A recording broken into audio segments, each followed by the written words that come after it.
Kurusha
ku rurembo cy'umuhira. Imana ihabwa icyubahiro w'iri torero yabashije gukomeza, ryatangiriye Montreal Nord rikaba rigeze mu mujyi rwagati. Imana irakomeje, nta kinanira.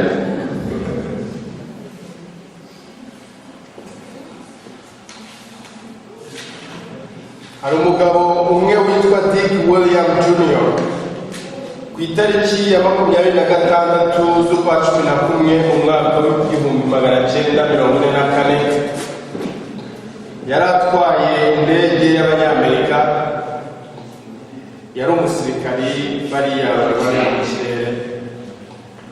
Ubwo yari hejuru y'Ubudage, indege igira ibibazo, biba ngombwa ko igwa mu gice cy'abanazi.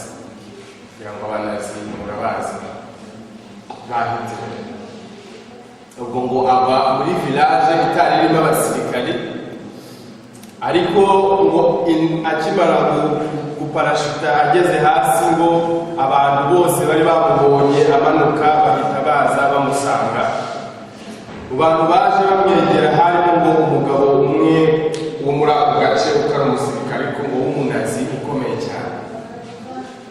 Ubwo nyine ngo yahise aza n'intwaro zose kugira ngo amugire nabi. Haza undi mugabo byarangiye yumva ko ibyo birangiye, amaze kwishyira mu maboko y'Imana, agiye kubona ngo haje undi mugabo wari umusirikari w'ingabo z'Ubudage, ahita ngo yari muri vacances, nzi ari gutyo babyita home release, ari mu kiruhuko aturuka muri ako gace. Ngo igihe uwo mugabo wundi w'umunazi yari amwegereye agiye kumugirira nabi, ahita aza, ahubwo aba ari we uhagarika ibyaberaga aho ngaho byose, amujyana iwe. Ibyaje kuba nyuma ntabwo byinjiremo, ariko ngo mu gihe yari amaze kumva ko ibyo birangiye, haje umuntu atateganyaga ko ashobora kumufasha. Niwe wamukuye mu menyo y'intare zari zigiye kumira nabi. Uyu munsi icyo ngira ngo tuganireho ni uko ni ijambo rivuga ngo igihe bidashoboka birashoboka. Igihe bidashoboka birashoboka. Reka dusenge. Uwiteka Mana yacu, twongeye gushima cyane kubw'uyu mwanya. Turakwinginze ngo uze ubane natwe muri aka kanya tugiye kumarana tuganira ijambo ryawe. Turakwinginze ngo winjire mu mitima yacu, maze uyoroshye kugira ngo ijambo ryawe ribashe kwinjira.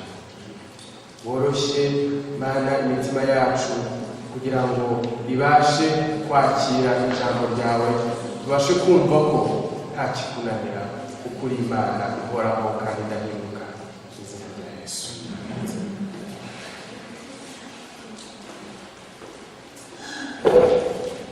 Mu mwaka wa 605 mbere ya Kristo, mbere yuko Yesu aza muri iyi si, i Yerusalemu habaye intambara yari iturutse i Babuloni. Intambara yari itejwe n'umugabo wari ukomeye cyane witwa Nebukadinezari. Ngo uwo mwami wari ukomeye witwa Nebukadinezari ntabwo byamugoye cyane gufata Yerusalemu. Mu gihe gito cyane yari yahafashe, maze ngo ategeka ko abasore batoya bose, abasore bafite ubwenge, abasore bajijutse, abasore b'abanyabwenge babafata bakabajyana i Babuloni. Muri icyo gihe Yerusalemu haba umusore musore wari uhatuye. Abahanga muri histoire bavuga ko uwo musore yari afite hagati y'imyaka 13 na 15. Uwo musore akaba yaritwaga Daniel.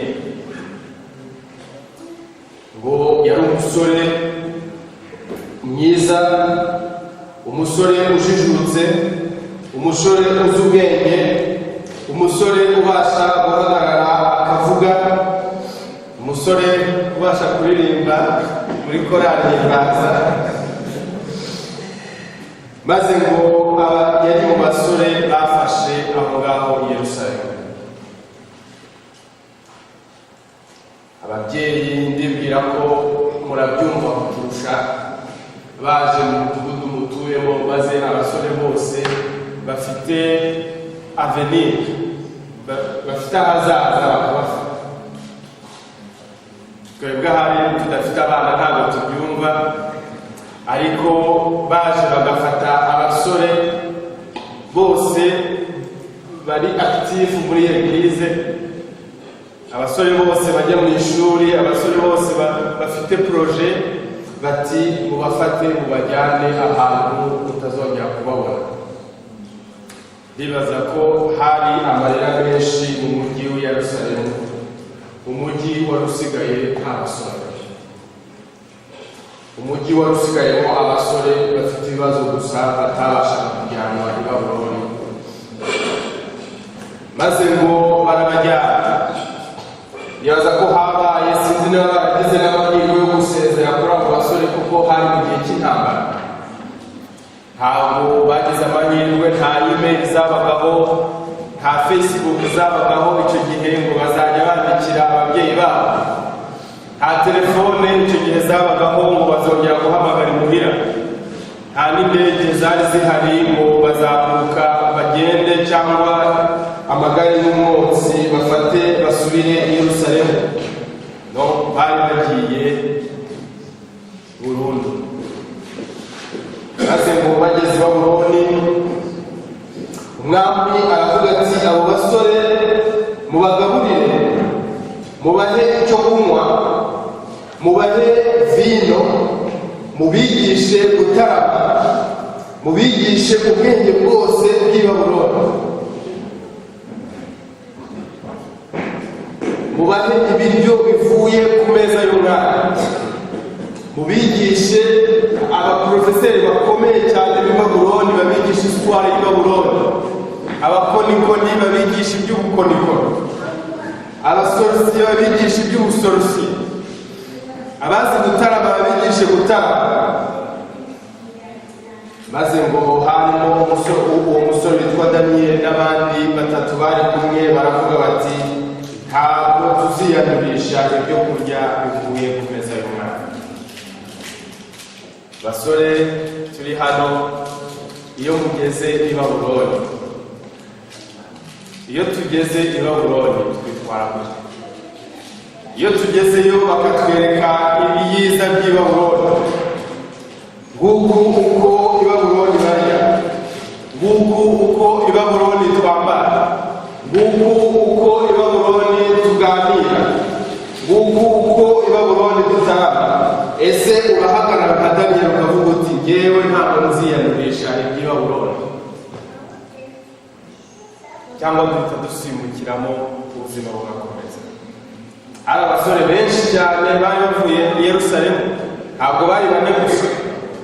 Muribwira ko bazanye abasore bane gusa bavuye i Yerusalemu?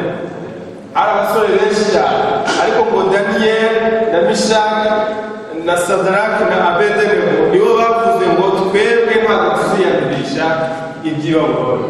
Abandi bose bahise bavuga bati turi kure y'umuhira, c'est quoi l'affaire? Bahise binjira bati ok, ni ukwiyadapta dukore nk'ab'i Babuloni. Ariko aba basore batatu baravuga bati ntabwo tuziyandurisha iby'i Babuloni. Ese iyo uri kure y'iwanyu witwara ute? Ese iyo ugeze ahantu abantu batakuzi witwara ute? Ese iyo uri wenyine witwara witwara ute? Ese witwara nk'ab'i Babuloni cyangwa ukomeza kwitwara nk'abantu bavuye ku cyicaro cy'Uwiteka? Umuntu wari ushinzwe kubagaburira ati reka da nimutarya ibiryo bivuye ku mwami muzanamuka, umwami nababona azahita anyirukana, ntabwo muzabasha gutekereza vuba vuba murya. Ngo baryaga ibishyimbo n'amazi, baramubwira ati twebwe nta kibazo dufite, duhereza ibishyimbo. Niko muri Bibiliya y'Ikinyarwanda bavuga, sinzi iyo mu Cyongereza n'Igifaransa uko ivuga, ariko muri Bibiliya y'Ikinyarwanda iravuga ngo baramubwira bati wowe duhe ibishyimbo n'amazi iminsi 10 gusa, maze uzatugereranye n'abandi. Sinzi niba hari abantu bano barya ibishyimbo n'amazi gusa, ariko nibwira ko umuntu ari ibishyimbo n'amazi gusa, nubwo ibishyimbo ari byiza birimo poroteyine nyinshi, ariko n'amazi gusa yego wabaho, ariko sinzi ko wagira ingufu nk'izo abantu barya indyo yuzuye. Ariko ntekereje neza nimusoma uyu murongo, nasanze batarajyaga ibishyimbo n'amazi gusa. Ibishyimbo n'amazi wongeyeho Yesu nibyo yuzuye. Bari bafite kwizera ko Imana izerekana imbaraga zayo batariye ibyo kurya bivuye ku meza y'umwami. Birira ibishyimbo n'amazi n'amasengesho, maze ngo Yesu ishize uwo ajya kuba perezida imbere y'umwami. Umwami wabonye aravuga ati aba basore rwose bararya, kandi ntibazi ko birira ibishyimbo n'amazi. Maze ngo umwami arabakunda cyane, Daniyeli ahita aba umwe mu batoni be, ku buryo ngo igitekerezo mushobora kuba mukizi hanyuma yaho yaje kuba umwe mu bantu bakomeye cyane b'i Babuloni. Donc dukeya wongeyeho Yesu ni ase byinshi. Ushobora kuba udafite amafaranga menshi, ariko iyo wongeyeho Yesu, dukeya iyo wongeyeho Yesu ugira amahoro kurusha miliyarderi ufite miliyari 10 utabasha gusinza. Ubahuye n'umwami arumirwa, ubwiza, ubwenge buriyongera. Noneho ngo umwami arabakunda cyane. Yesu yari yabateye ubwiza, Yesu yari yabateye igikundiro, Yesu yari yabashyizemo ubwenge. Nyuma y'umwami Nebukadinezari haza kuza undi mwami witwa Dariyo. Turi kumwe? Umwami witwa Dariyo nawe ngo ahageze, umwami utagufite aho ahuriye na Nebukadinezari kuko yaraje ku ngoma y'Abamedi n'Abaperesi, ariko nawe uhageze aramukunda. Maze ngo aba umutoni w'uwo mwami mushya, ngo umwami amushyira mu bantu 3 bungirije umwami, ngo bagombaga kuyobora abandi batware b'intebe b'ibihugu b'amaprovensi 120. We ngo aba mu bantu 3 bo hejuru basuperviza abo baguverineri 120, ndetse ngo yigeze no gushaka gutekereza kumwegurira igihugu cyose ngo abe ari we ugisuperviza. Uretse Daniyeli muri Bibiliya, abandi bantu b'abanyamahanga babashije kuzamuka bakagera kuri iyo nivo, ariko uwitwa Yosefu na Moridekayi. Ngira ngo muzi ibitekerezo byabo ntabwo tubyinjiramo, ariko ngo uko Daniyeli yagiye azamuka, ishyari rirabyuka.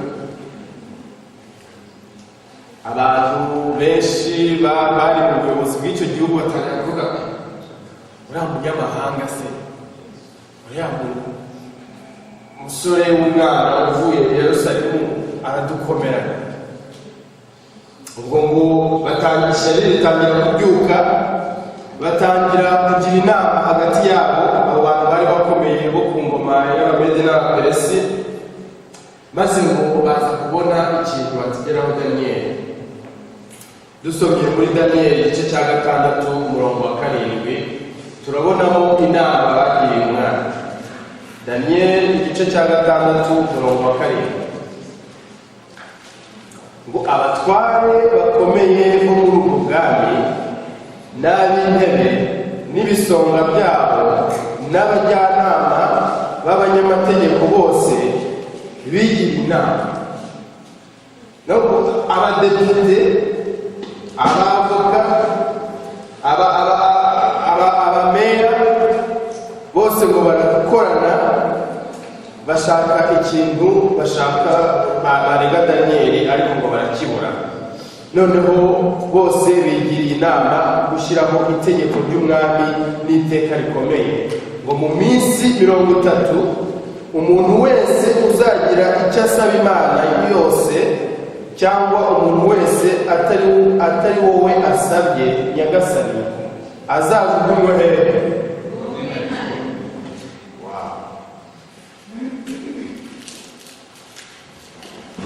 Bati umuntu wese igihangange, umwami ukomeye, umwami w'igitangaza, umuntu mu minsi 30 uzasenga iyindi Mana atari wowe wasenze, azajugunywe mu mwobo w'intare. Umwami ati bagiye no kumusenga noneho. Urugeri irazamuka, itegeko abararisiye.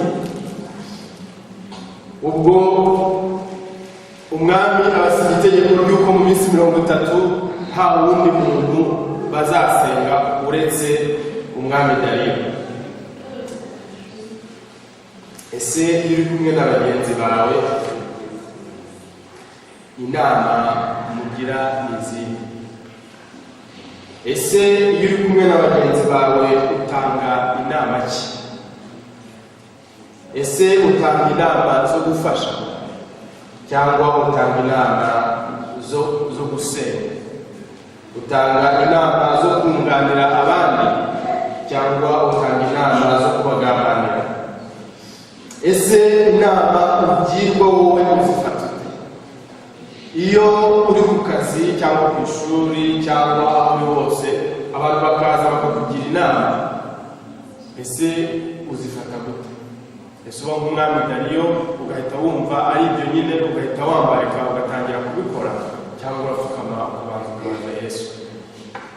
Inama ugirwa, inama ugira abandi ni izihe? Inama ugirwa uzifata ute? Maze ngo muri Daniyeli igice cya 6 umurongo wa 10 ngo maze Daniyeli yumvise ko urwandiko rwashyizweho ukuboko agiwe, kandi amadirishya y'inzu ye yarakinguye yerekeye Yerusalemu, akomeza kujya apfukama 3 ku munsi asenga Imana ye, akayishimira nk'uko yari asanzwe agenza. Bukeye bagabo baraterana baragenda, umurongo wa 11, baragenda basanga Daniyeli asenga Imana ye ayinginga.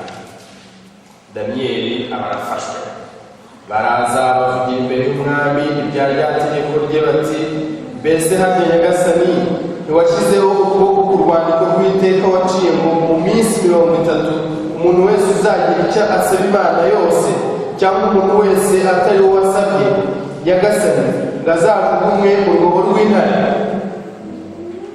Umwami arabasubiza ati, narabitegetse koko, nkurikije amategeko y'Abamedi n'Abaperesi atavuguruzwa.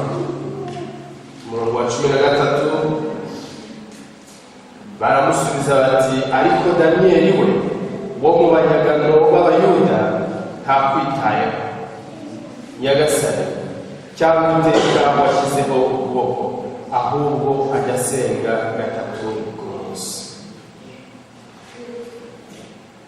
Maze ngo umwami ahita yumva impamvu bashyizeho rya tegeko, ko ari ukubera ko bashaka gufata Daniyeli mu ikosa. Ngo umwami yumvise iryo jambo ku murongo wa 14 arabarakarira cyane, ashyira umwete cyane kuri Daniyeli kugira ngo amukize, ngo umunsi wose umwami umunsi wose yiriwe muri negosiyasiyo agerageza gukiza Daniyeli, agerageza kumwumvisha ko ashobora kubireka gatoya, ariko Daniyeli aramubwira ati ntabwo bishoboka. Agerageza kumwumvisha ko natemera ari bujugunywe mu rwobo rw'intare.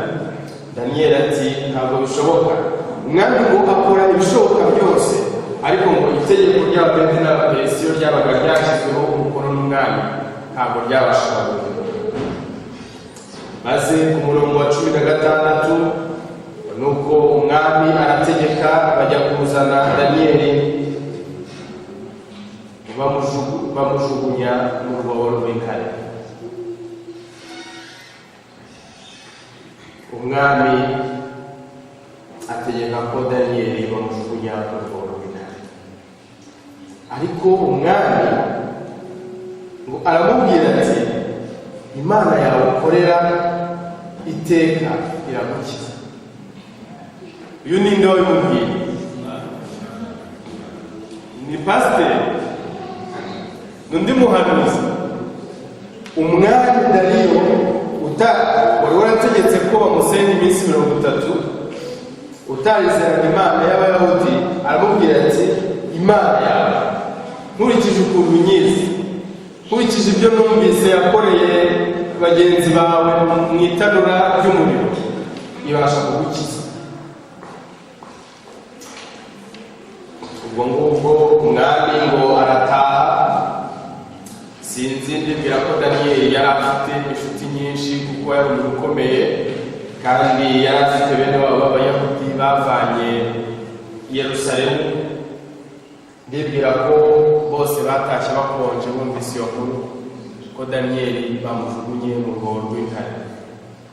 Sinzi ukuntu mwakumva mumeze wumvise ko mugenzi wawe, inshuti yawe, umwana wawe cyangwa mukuru wawe, umuvandimwe wawe bamaze kumujugunya mu rwobo rw'intare. Ukabona kuri televiziyo, kuri CNN cyangwa kuri Radio Canada bashyizeho itangazo rivuga ko 8:02 bamaze kujugunya umuvandimwe wawe mu rwobo rw'intare, bamaze kujugunya umubyeyi wawe mu rwobo rw'intare, bamaze kujugunya umwana wawe mu rwobo rw'intare. Ndibwira ko nta kindi waba ugitegereje. Ndibwira ko reflexion ya mbere wagira ni ukurira, ni ugutangira ikiriyo. Sinzi ngewe niko byagendekera, sinzi mwebwe, ariko ngewe ndibwira ko ubu munsi nashaka abantu b'inshuti kugira ngo bambe hafi, kuko nabo numva ko byarangiye. Sinzi niba Daniyeli sinzi uko Saduraka na Meshaki na Abedenego ntabwo bavuga ukuntu bari bameze kuko bari inshuti ze, ariko ndibwira ko batagiye muri pari uwo mugoroba. Ndibwira ko bagiye ahantu gusenga n'umubabaro mwinshi, kuko inshuti yabo Daniyeli bari bayijugunye mu rwobo rw'intare.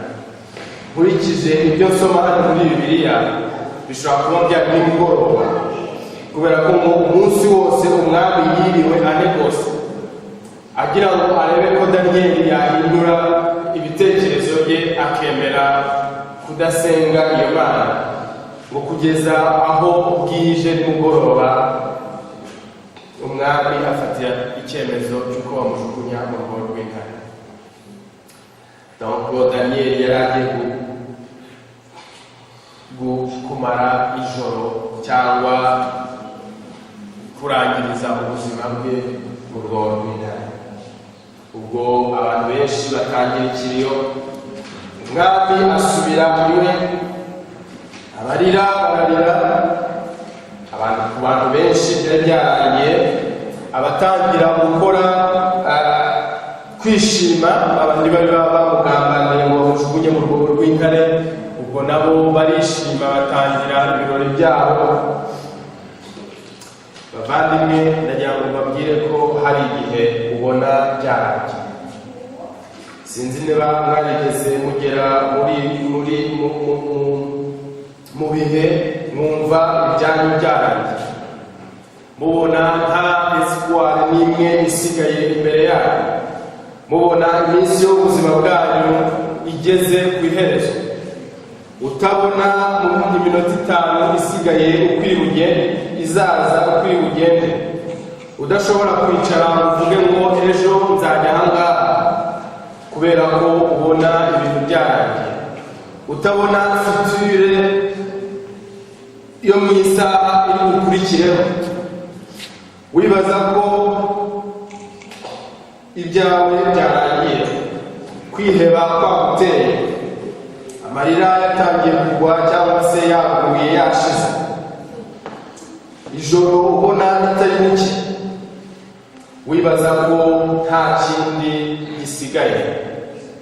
Icyo gihe niho Imana ivuga muri Yeremiya, igahita ikubaza ikibazo muri Yeremiya 32:20, ikakwibutsa ngo dore Uwiteka ufite ibibiri byose, mbese hariho ikinanira?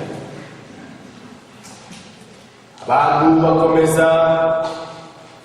benshi umwami ngo yagiye iwe ngo agerageza kuryama.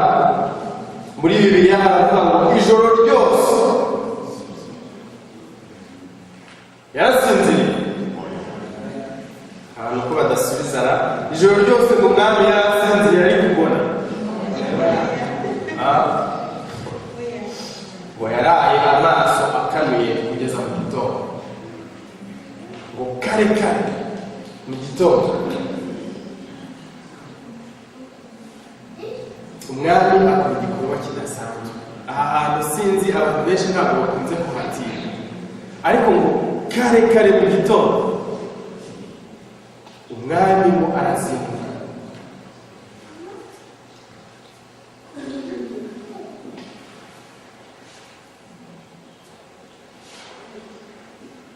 ajya ku rwobo rw'intare.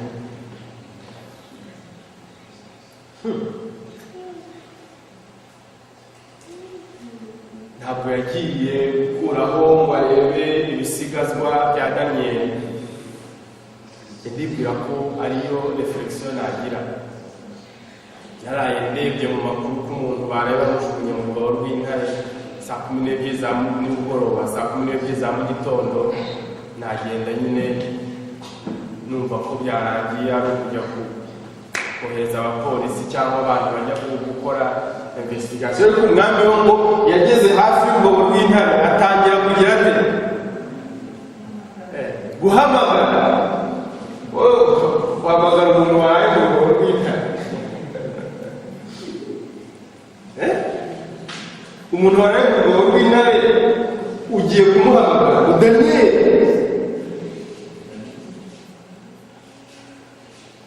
Ngira ngo uyu mwami yari afite kwizera gukomeye cyane, yagize kwizera, yamuteyemo kwizera kudasanzwe ku buryo yumvaga ko Daniyeli ari muzima, ngo aragenda arahamagara Daniyeli.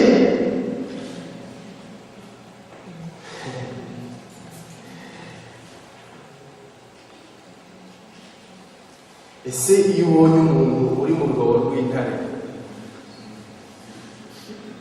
ukomeza kugira kwizera? Iyo ubonye umuntu uri mu bibazo birenze urugero, ese ukomeza kugira kwizera? Uriya nawe nubwo ari mu rwobo rw'intare, Imana ishobora kumukuramo.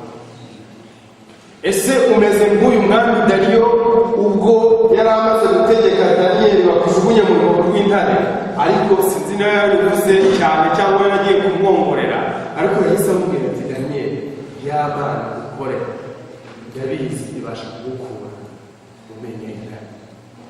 Ese iyo ubonye umuntu ufite ibibazo byamurenze yihebye, uragenda ukamubwira ati yanyibyo wambwiye ubwo y'Imana yawe ndabizi ushobora gukura mu bibazo. Ese tujya twibuka kubwira abantu iryo jambo. Iryo ni ijambo rikomeye cyane. Ndibwira ko Daniyeli niba yari afite gushidikanya guke cyane mu mutima we. Iryo jambo umwami gusa yamubwiye mbere yo kumuterera mu rwobo rw'intare. Umwami akamwibutsa ati ya mana ya Daniyeli, ndayizi iraza kugufasha. Byahise byongera kwishima n'umunezero, maze mu mutima wa Daniyeli hazamo ibi byiringiro by'uko Imana y'ibifite imibiri byose nta kigenza gute, nta kinanira. Maze mu gitondo wa mwami warayabwiye Daniyeli ati Imana iragufasha.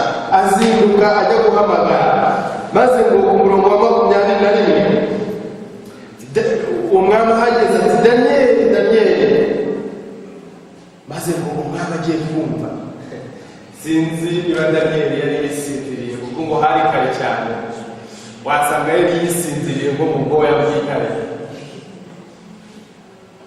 Maze ngo yumva ijwi ry'umwami, arasubiza ati nyagasani uhoreho. Umwami Dariyo ati Daniyeli ariho, Imana yanjye yohereje marayika wayo. Agira ati abumva iminwa y'intare.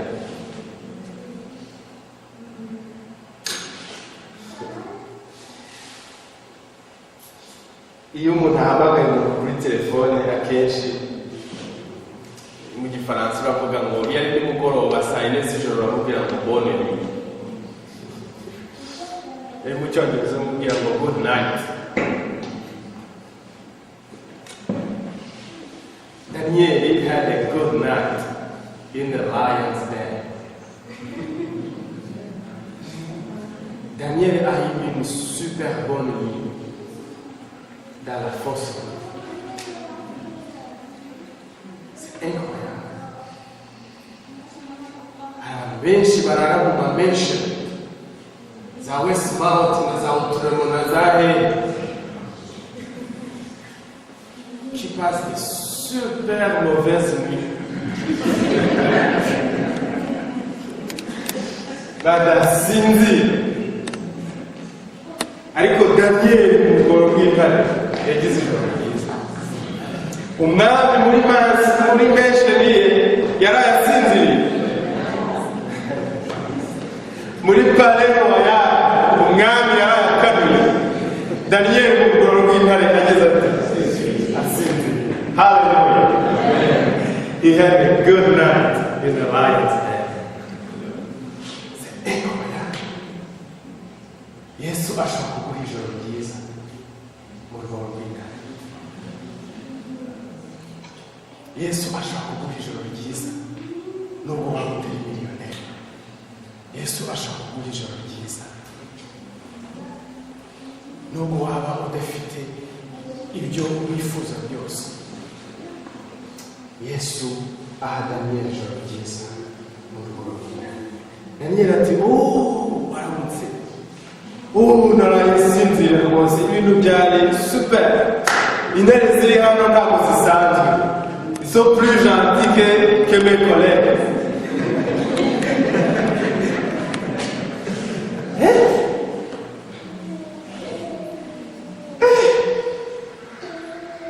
Nta kiringiti yari afite, ariko sinzi niba mwarabonye intare z'ingabo ziba zifite ibyoya byinshi, bibwira ko zamushyuhije ku buryo atagize ikibazo cy'imbere. Ndetse ko hatanakonja cyane muri biriya bice, ntabwo ari nk'inaha. Maze ngo yumva ijwi ry'umwami, arahaguruka. Turampambuye rwose kuki uje kare. Ariko ngo amubwira neza, umwami ngo aherako anezerwa cyane, ngo ategeka ko bakura Daniyeli mu rwobo rw'intare. Ngo nuko bamukuramo, basanga afite ibikomere. Basanze afite ibikomere by'amenyo y'intare. Reka da, ngo basanga ntacyo yabaye. Kuko igihe bidashoboka bigenza gute? bavandimwe ntabwo njya muri detaye zisigaye. Decision umwami yafashe hanyuma c'est un peu trop, kuko ngo yahise ategeka gufata ba bantu bagambaniye Daniyeli ngo abariho bashyira mu rwobo rw'intare n'abana. Niyo numvise ari vengeance ikomeye cyane irengeje urugero. Iyo nkuru ntabwo mbikunda personnellement, umva ko hari kuboneka ubundi buryo bwo kubahana batarinze kubashyira mu rwobo rw'intare nta plus n'abana babo, ariko ubwo nyine ntabwo yose ibyo uyu munsi.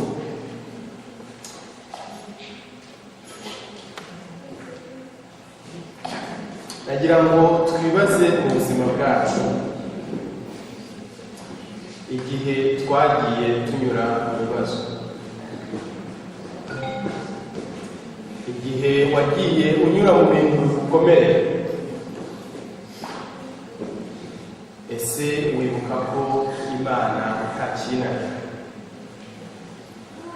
Byashoboka ko hano hari umuntu uri kunyura mu bibazo bikomeye, ufite ibibazo mu rugo, ufite umufasha mutumvikana cyangwa mutakivugana. Iyo muvuganye muba mutongana, iyo mudatongana muba murwana, iyo mutarwana nuko muba mudahari.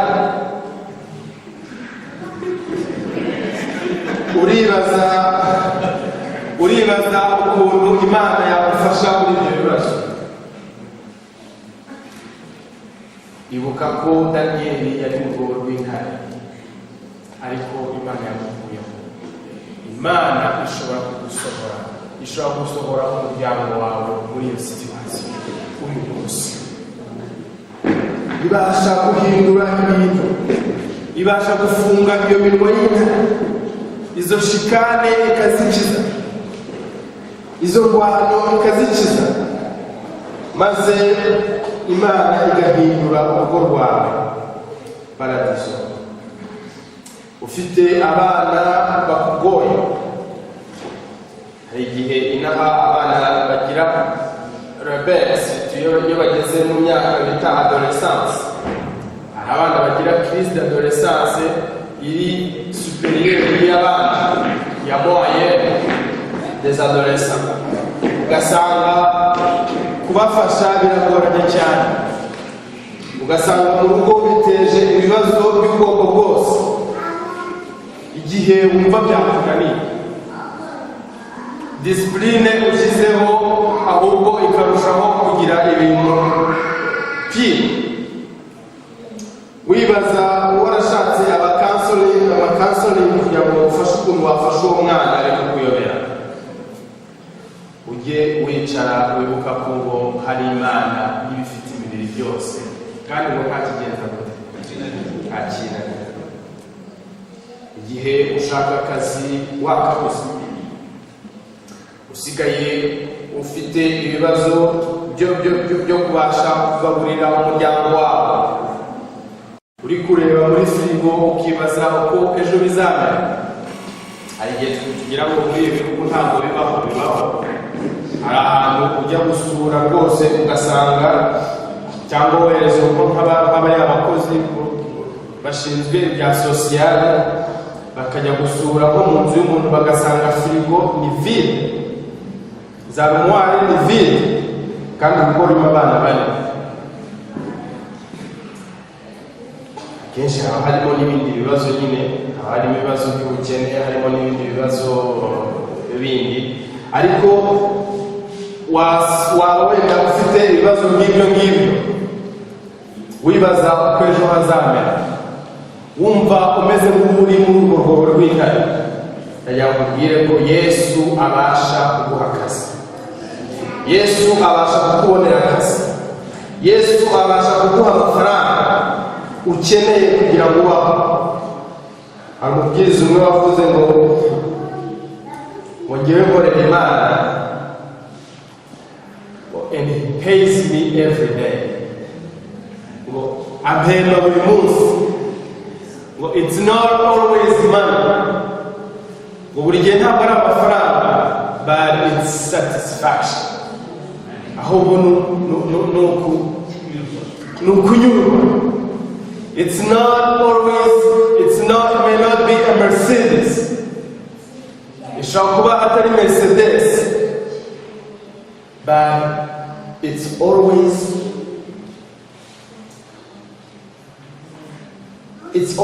peace in what I have. It's not always $1 million. Ntabwo buri gihe aba ari miliyoni, ariko it's self-confidence. Ni ukumva ko I can, nk'uko mama yavuze, I can. Hamwe n'Imana, kubera ko nta kinanira, bya bindi tubona biri bikomeye cyane tutabasha gukora, biri too hard, biri trop difficile, ku Mana ni ubusa.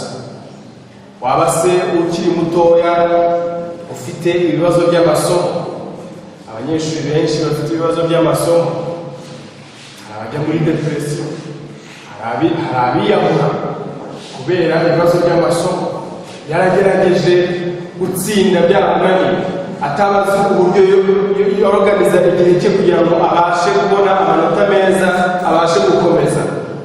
Icyo gihe basore, abanyeshuri, ujye wicara ubwire Yesu, kuko wa wundi wahaye ubwenge Daniyeli na Mishaki na Abedenego akabashyira hejuru mu bwenge, nubwo baryaga ibishyimbo n'amazi, abasha kuguha ubwenge ugatsinda ayo masomo, ukagira amanota meza. Imana nta kintu na kimwe itabasha gukora. Ya yindi yafashije Yosefu, umwana mutoya wari bamuguze, sinibuka amafaranga bari bamuguze, ariko ntabwo ari menshi cyane, akagera mu gihugu cy'amahanga nta kintu na kimwe afite. Imana ikamuzamura kugeza aho agereye hejuru cyane mu butegetsi bw'abafaranga. Ya yindi yakuye Daniyeli mu rwobo rw'intare, ya yindi yafashije Samusoni igihe yari amaze gukurwamo amaso ari impumyi, imbaraga ze zimaze kugenda, ya yindi yongeye kumubashisha ikamusubizamo imbaraga zikomeye cyane zo gusunika inkingi.